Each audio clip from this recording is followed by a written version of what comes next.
right, welcome everyone. This is Chala Dincoy, the CEO and founder of the Repositioning Expert. I have my good friend Alicia Couri here, and we are doing our Polish My Pitch podcast deep dive. We're going to find out all about Alicia's business. Alicia, tell us about who you help and how you help them.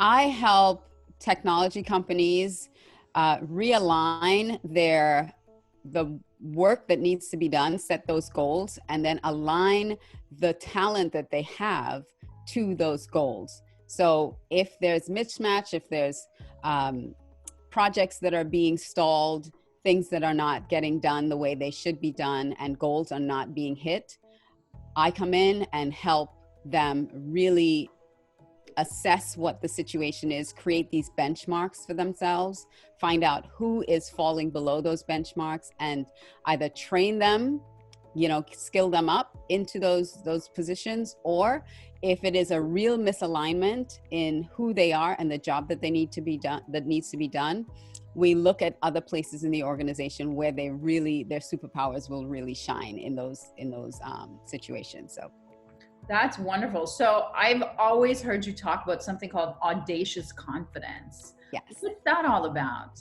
So audacious confidence is really an unshakable belief in yourself or your business or the goals that you're setting that is so bold and so daring that you really go after what's possible.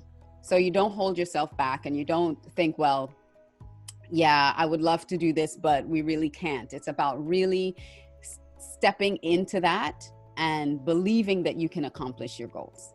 Mm-hmm. So how does that align with what you do for your work? That's a great question. Track.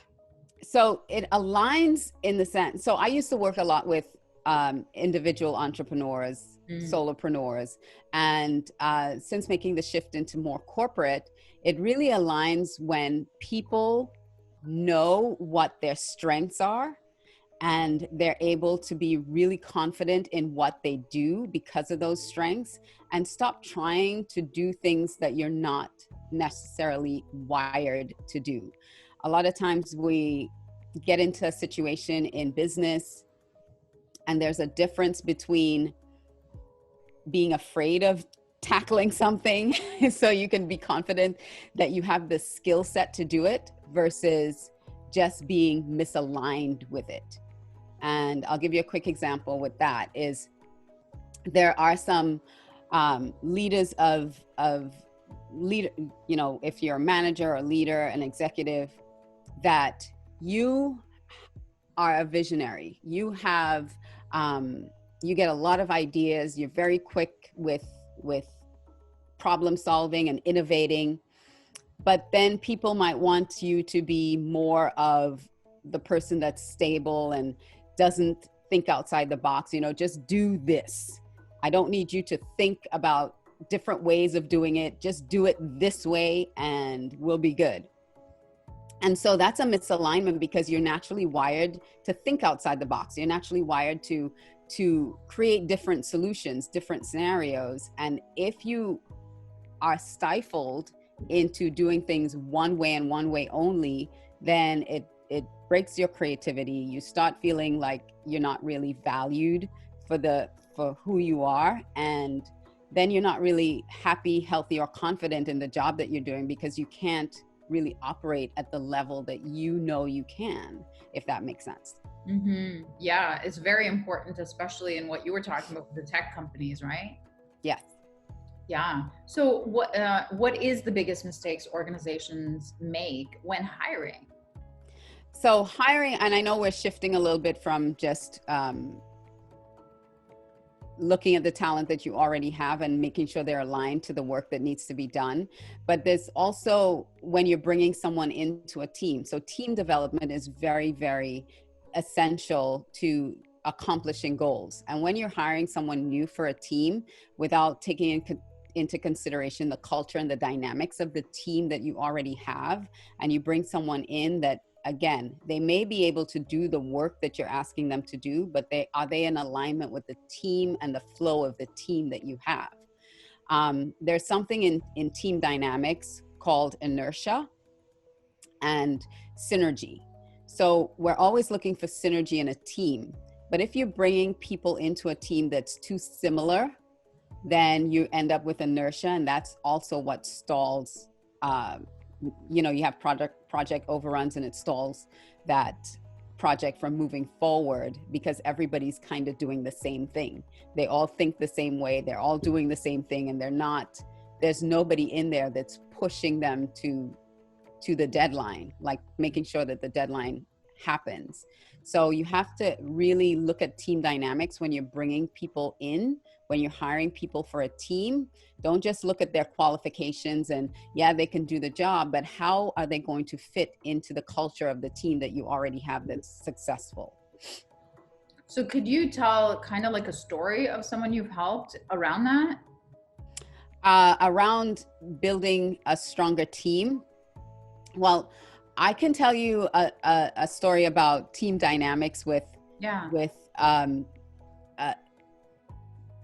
this company I worked with, and they were looking to hire some new people to come in, and they had a phenomenal team as how the team was already pulled together. They all understood each other, but the person that they were thinking of bringing into the team when we did because I use both Kolbe assessments and I use predictive index.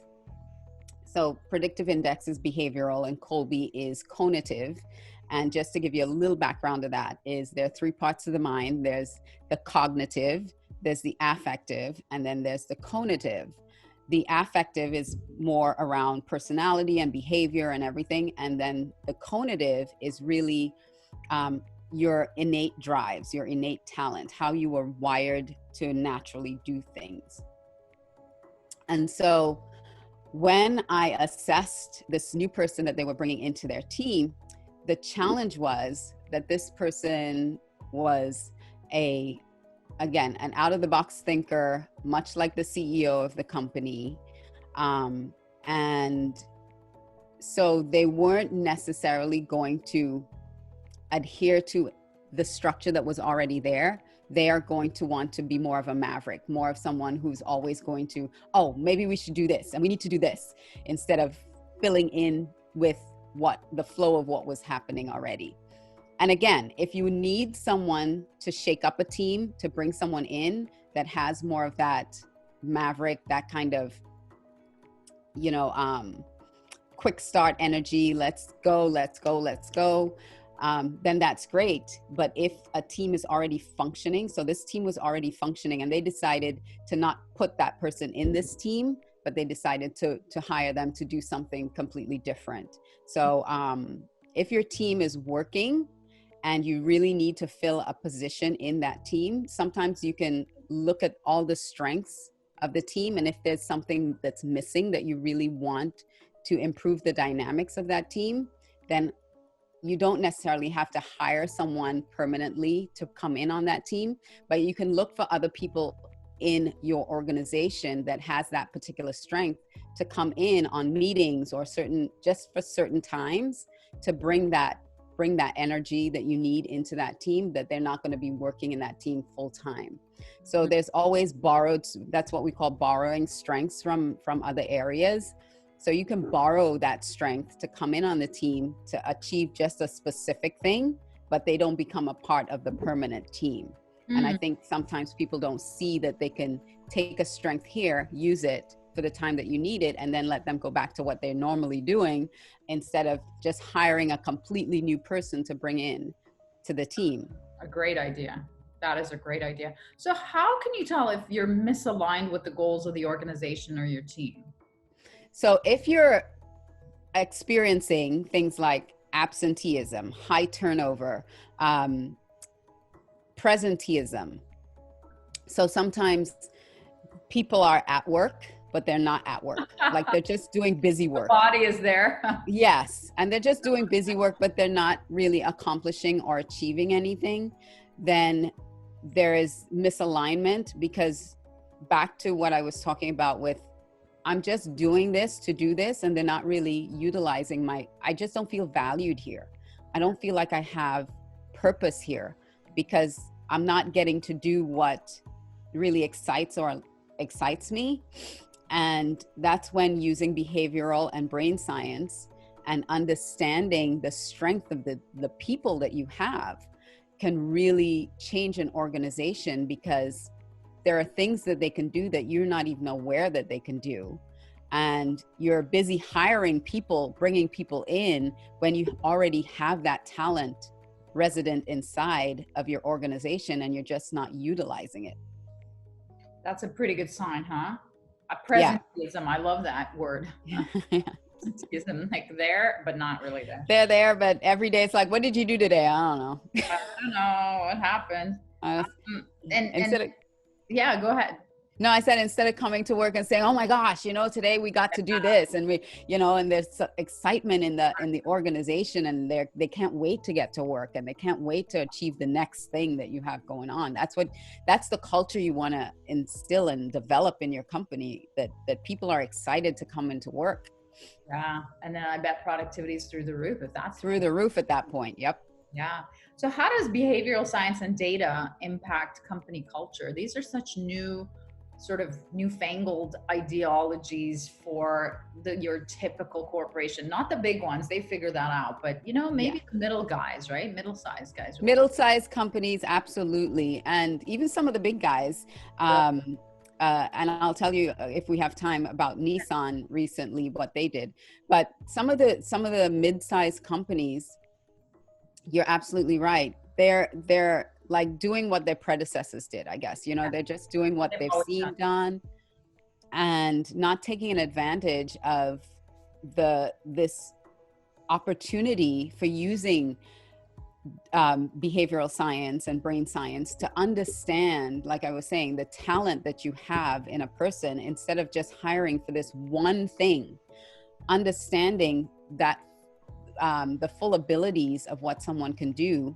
Yes, you're hiring them for this particular job, but what else can they do? How else can they bring value to your organization that you haven't thought of?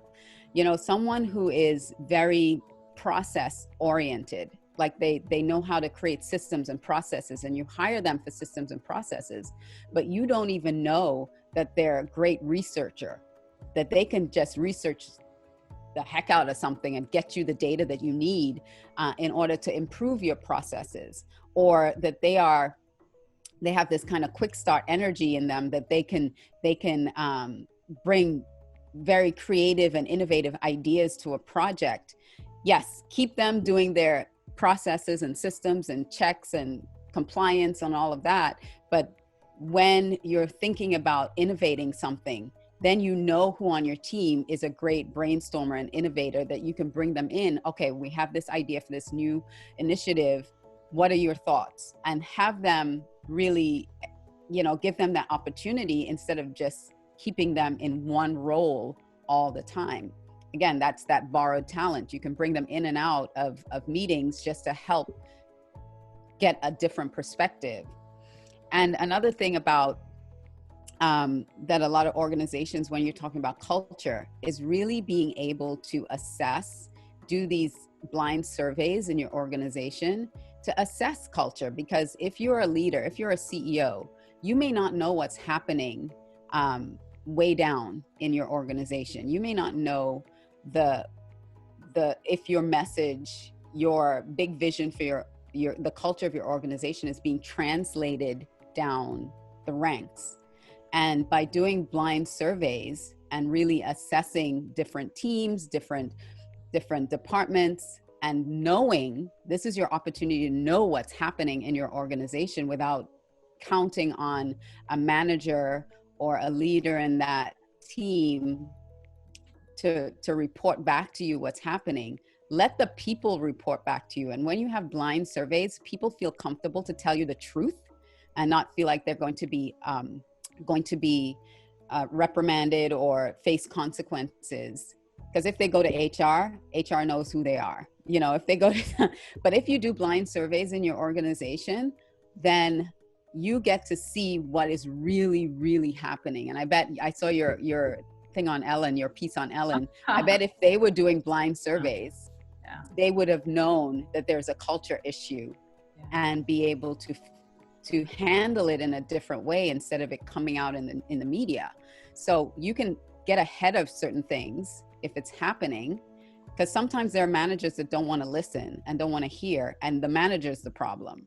Yeah. And so you don't know that the manager's a problem unless the people tell you that. And people are afraid of losing their jobs, so they're not going to tell you.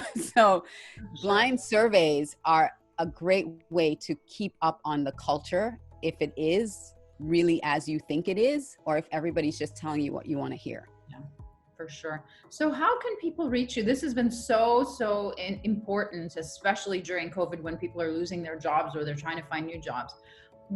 How can people, if they want to hear more or they want more of you, where would they go? So the fastest way to get in touch with me is alicia360.com. I have all my social media. Plus, if you hit that contact, you can text me, you can WhatsApp me, you can call me, you can email me. All my contact info is right there on that 360 site. So it's www.alicia360.com. Wonderful. Thank you so much for doing this. You're very welcome. I'm so glad you invited me.